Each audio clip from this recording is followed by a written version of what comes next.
निसन्तान दम्पतिलाई सन्तान प्राप्त गराइदिने प्रलोभन देखाएर 16 वर्षीय नाबालिगको डिम्ब अवैध रूपमा कारोबार गराएको आरोपमा तनहुकी राधिका गौतमे पक्राउ परेकी छिन्। प्रारम्भिक अनुसन्धान अनुसार गौतमे नाबालिग युवतीलाई डिम्ब दानको लागि उपलब्ध गराउने बिचौलियाको भूमिकामा रहेको खुलेको प्रहरीले जनाएको छ। ललितपुर जिल्ला प्रहरी परिसरले गौतमेलाई गएको आइतबार वार्गो स्थित B&B अस्पताल परिसरबाट पक्राउ गरेको हो। जिल्ला अदालत ललितपुरले उनीमाथि 5 दिनको म्याद थप गरी अनुसन्धान अघि बढाउन अनुमति दिएको छ। ललितपुर प्रहरीका प्रवक्ता एसपी गौतम मिश्रका अनुसार यो घटनामा अन्य व्यक्तिहरूको समेत संलग्नता देखिएकाले विस्तृत अनुसन्धान भइरहेको छ। 16 वर्षीय नाबालिगको डिम्ब अवैध रूपमा संकलन तथा कारोबार भएको देखिएको छ। पीडित परिवारको जाहेरीको आधारमा एकजनालाई पक्राउ गरेका छौं, अन्य संलग्न व्यक्तिहरूमाथि पनि अनुसन्धान जारी छ। उनले भने प्रहरी स्रोतका अनुसार घटनामा वरिष्ठ प्रसूति तथा स्त्री रोग विशेषज्ञ एवं टेस्ट ट्युब बेबी आइभीएफ विशेषज्ञ डाक्टर न्यूटन शर्माको भूमिका पनि अनुसन्धानको दायरामा रहेको छ।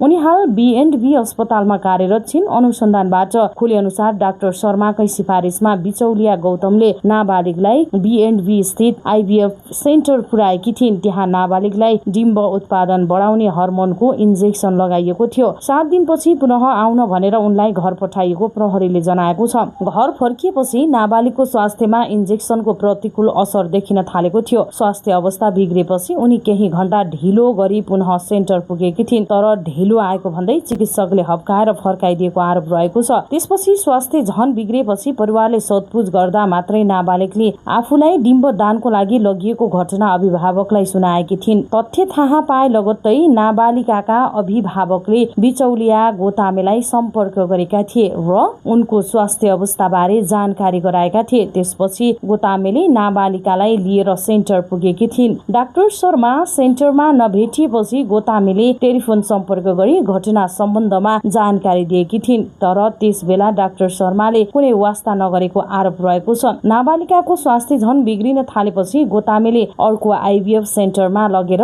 डिम्ब सुक्ने नयाँ इन्जेक्सन लगाइदिएकी थिइन्। त्यसपछि नाबालिकाको स्वास्थ्य सामान्य अवस्थामा फर्केको थियो। त्यसपछि मात्रै उनी जाहेरी लिएर ललितपुर परिसर पुगेकी थिइन्। प्रहरी स्रोतका अनुसार नाबालिकाको आर्थिक अवस्था कमजोर छ। उनलाई मोबाइल खरिद गर्ने रकम उपलब्ध गराइदिने प्रलोभनमा बिचौलिया गौतमेले डाक्टर शर्मा कहाँ लिएर गएकी थिइन्। त्यसबापत गौतमेले डाक्टर शर्माबाट 60,000 रुपियाँ रकम मोबाइल बैंकिङ मार्फत लिएको अनुसन्धानमा देखिएको छ।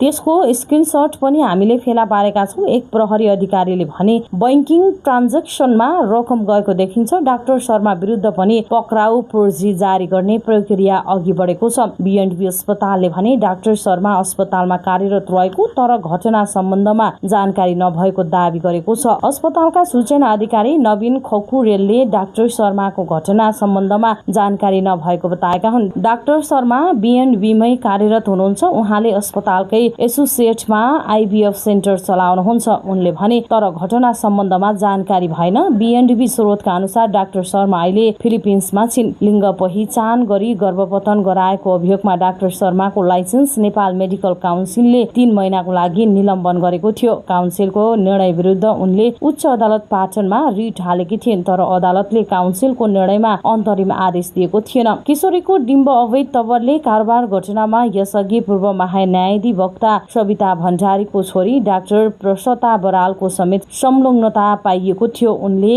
बबरमहल स्थित hope fertility and diagnostic clinic सञ्चालन गर्दै आएकी थिइन्। सेन्टरको प्रमुख डाक्टर स्वस्ति शर्मा छिन्। उनी पनि भूतपूर्व न्यायाधीशकी छोरी हुन्। घटनाको सम्बन्धमा नेपाल प्रहरीको केन्द्रीय अनुसन्धान ब्युरो CIB ले अनुसन्धान गरी अदालतमा मुद्दा समेत दर्ता गरेको थियो, तर पछि तत्कालीन महान्यायाधिवक्ता सविताले उक्त मुद्दा नचल्ने निर्णय गरेकी थिइन्।